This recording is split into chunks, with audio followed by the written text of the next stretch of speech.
আজকের ভিডিওতে আমরা শিখব কিছু ডেইলি ইউজ ইংলিশ ওয়ার্ডস, যে ওয়ার্ডগুলি শিখলে আপনার স্পোকেন ইংলিশ অনেক উন্নতি হবে। নাথিং, নাথিং মানে কিছুই না। বক্সের মধ্যে কিছুই নেই। There is nothing in the box, there is nothing in the box. আরেকটি উদাহরণ দেখা যাক। আমি কিছুই চাই না। I want nothing, I want nothing. সে কিছুই জানে না।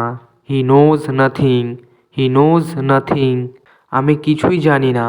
I know nothing, I know nothing. সে সারাদিন কিছুই খায়নি। He ate nothing all day, he ate nothing all day. ভয় পাওয়ার কিছু নেই। There is nothing to fear, there is nothing to fear. বিনা পরিশ্রমে কিছুই পাওয়া যায় না। Nothing can be achieved without hard work, nothing can be achieved without hard work. চলুন পরের শব্দটি শেখা যাক। হোয়ার অ্যাজ, হোয়ার অ্যাজ মানে পক্ষান্তরে বা যেখানে। যেমন সে খুব পরিশ্রমী, পক্ষান্তরে তার ভাই খুব অলস। He is very hard working where as his brother is very lazy, he is very hard working where as his brother is very lazy. আমার মা কফি পছন্দ করেন, যেখানে আমার বাবা চা পছন্দ করেন। My mother likes coffee whereas my father likes tea, my mother likes coffee whereas my father likes tea. Team A খুব ভালো খেলেছে, পক্ষান্তরে টিম বি খুব খারাপ খেলেছে। Team A played very well whereas team B played very badly. আরেকটা উদাহরণ দেখা যাক। আগেকার দিনে ফোন শুধু কথা বলার জন্য ছিল, যেখানে এখন ফোন দিয়ে সব করা যায়। Old phones were only for calls whereas smartphones can do everything. এবার আমরা যে শব্দটি শিখব সেটা হলো অলদো। এর মানে যদিও। যদিও সে গরিব, সে সৎ। Although he is poor, he is honest, although he is poor, he is honest. যদিও বৃষ্টি হচ্ছিল, আমরা বাইরে গেলাম। Although it was raining we went out, although it was raining we went out. যদিও সে চেষ্টা করেছিল, সে রেস জিততে পারেনি। Although he tried hard he couldn't win the race, although he tried hard he couldn't win the race. যদিও বাড়িটা পুরনো, তবুও এটা সুন্দর। Although the house is old it is beautiful, although the house is old it is beautiful. আমি ক্লান্ত ছিলাম, যদিও আমি কাজ চালিয়ে গেলাম। I continued working although I was tired, I continued working although I was tired. Beneath, beneath মানে নিচে। চাবিটা বালিশের নিচে আছে। The key is beneath the pillow, the key is beneath the pillow.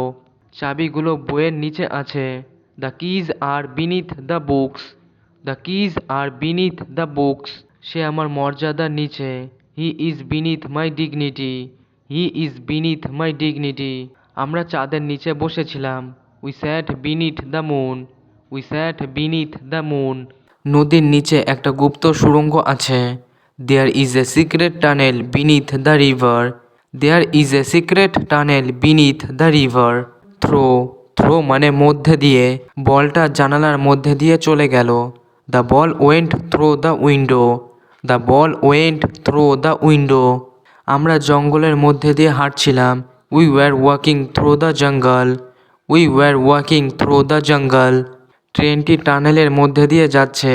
The train is going through the tunnel, the train is going through the tunnel. আমি জানালার মধ্যে দিয়ে দেখলাম।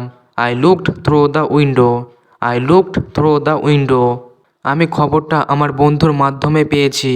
I got the news through my friend, I got the news through my friend.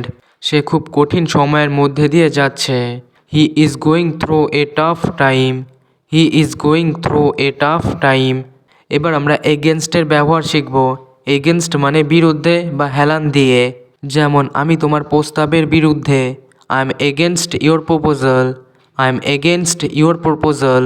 এখানে বিরুদ্ধে বোঝাতে বা opposition বোঝাতে এগেনস্টকে ব্যবহার করা হলো। আবার হেলান দিয়ে, যেটা আমরা বলতে পারি লিনিং বা টাচিং। এটা খুব কমন। যেমন দেওয়ালে হেলান দিও না, don't lean against the wall, don't lean against the wall মানে কোনো কিছু সাপোর্ট না দিয়ে দাঁড়ানো। আরও উদাহরণ দেখা যাক। আমি তোমার বিরুদ্ধে নই, I am not against you, I am not against you. দেওয়ালের সাথে মইটি রাখা আছে। The ladder is placed against the wall. The ladder is placed against the wall. সে দেওয়ালে হেলান দিয়ে দাঁড়িয়েছিল। He was standing leaning against the wall. He was standing leaning against the wall. এই ওষুধটা জ্বরের বিরুদ্ধে কাজ করে। This medicine works against fever. This medicine works against fever. স্রোতের বিরুদ্ধে সাঁতার কাটা কঠিন। It is difficult to swim against the current. It is difficult to swim against the current. Except. Except মানে ছাড়া বা ব্যতীত। যখন আমরা একটা গ্রুপ থেকে কোনো কিছুকে বাদ দিই তখন এক্সেপ্টকে ব্যবহার করা হয়। যেমন রবিবার ছাড়া দোকানটা প্রতিদিন খোলে। The shop is open every day except Sunday.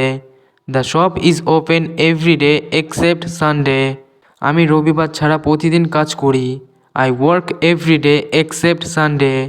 I work every day except Sunday. Raju ছাড়া সবাই উপস্থিত ছিল। Everyone was present except Raju. Everyone was present except Raju. মাংস ছাড়া আমি সব খাই। I eat everything except meat. I eat everything except meet. Within. Within মানে নির্দিষ্ট সময়ের মধ্যে। আমি 10 মিনিটের মধ্যে ফিরে আসব। I will be back within 10 minutes.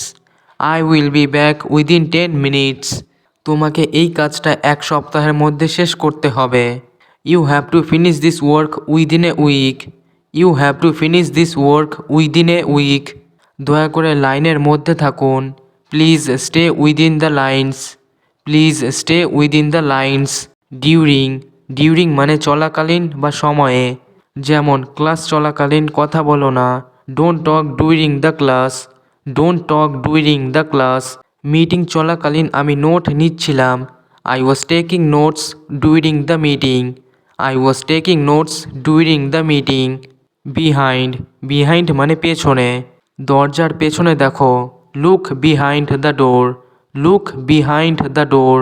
আমার সাফল্যের পেছনে আমার মা আছেন। My mother is behind my success. My mother is behind my success. সে আমার পেছনে দাঁড়িয়ে ছিল। He was standing behind me. He was standing behind me. অনেক সময় আমরা বলি ট্রেনটি নির্ধারিত সময়ের পেছনে চলছে। The train is running behind schedule. The train is running behind schedule. Above. Above মানে উপরে, তবে এটা হবে স্পর্শ না করে। যেমন পাখিটি মেঘের উপরে উড়ছিল।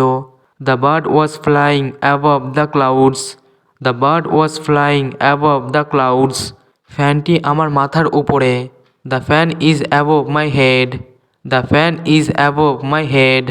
জল বিপদ সীমার ওপরে বইছে। The water is flowing above the danger level. The water is flowing above the danger level. Among. Among মানে মধ্যে, তবে এটা ইউজ হয় দুজনের বেশির মধ্যে। যেমন ছাত্রদের মধ্যে মিষ্টি বিতরণ করা হলো। Sweets were distributed among the students. Sweets were distributed among the students. এখানে 2-এর বেশি স্টুডেন্ট, সেই জন্যে আমরা অ্যামাংকে ব্যবহার করলাম। সে ভিড়ের মধ্যে হারিয়ে গেল। He was lost among the crowd.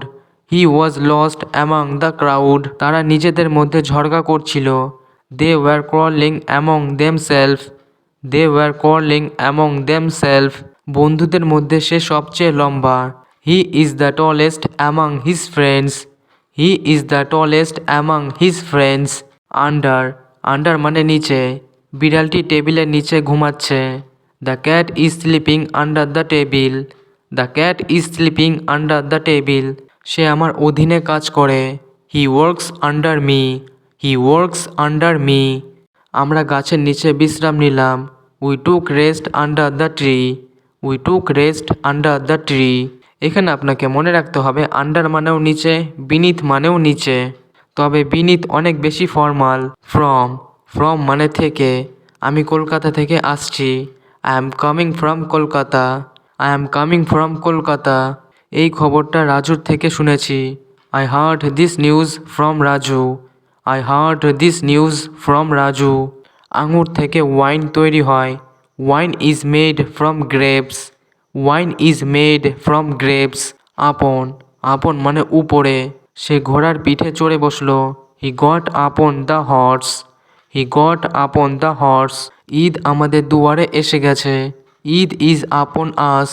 Eid is আপন আস। আবার একদা বা এক সময় গল্পের শুরুতে ব্যবহার করা হয়, যেমন once upon A time. Once upon A time. About. About মানে সম্পর্কে বা প্রায়, যেমন আমাকে তোমার সম্পর্কে বলো। Tell me about yourself. Tell me about yourself. এখানে সম্পর্কে বা বিষয় বোঝাতে অ্যাবাউটকে ব্যবহার করা হলো। আবার প্রায় বোঝাতে অ্যাবাউটকে ব্যবহার করা হয়, যেমন এখন প্রায় 5টা বাজে। It's about 5 o'clock। It's about 5 o'clock। তুমি কি ভাবছো? What are you thinking about? What are you thinking about?